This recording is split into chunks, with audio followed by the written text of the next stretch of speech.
You asked a really great question. If XRP handles a big part of the derivatives market or even becomes a global reserve bridge, could it reach 4 digits? So let's break this down with real math and not hype. The global derivatives market is massive, hundreds of trillions of dollars on paper, but most of that isn't real money moving. It's contracts that cancel each other out. Only a small portion of that ever gets settled, and that's where XRP could be used.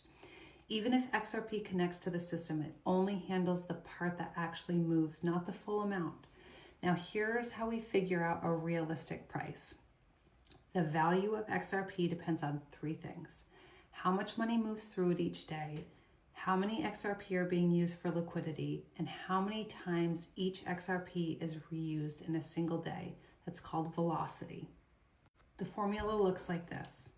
Price per XRP equals the daily value moved divided by the active XRP supply divided again by how many times it's reused in a day. Let's run some numbers.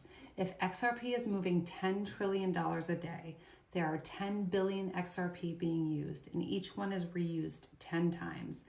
That's 10 trillion divided by 10 billion divided by 10 again, and that gives you about $100 per XRP.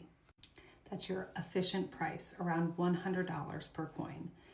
Now, if the same $10 trillion is moving each day, but only 5 billion XRP are available, and each one is reused 5 times, 10 trillion divided by 5 billion divided by 5 again equals about $400 per XRP.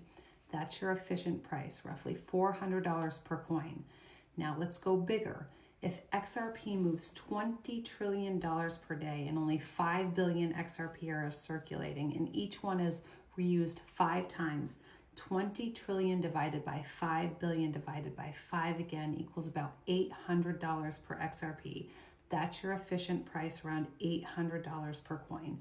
To hit $10,000 per coin, the network would have to move the entire world's financial value over $1 quadrillion with almost no liquidity, almost no reuse, and that's just not realistic. It would literally break the system. XRP is built for speed and liquidity, not scarcity.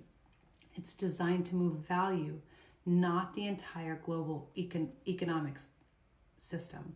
So even if XRP becomes part of the global derivatives market, or the reserve settlement layer, the efficient price range still lands between $100 and $500, maybe up to $800 in extreme adoption. That's high enough to keep liquidity smooth, but still low enough for cheap, fast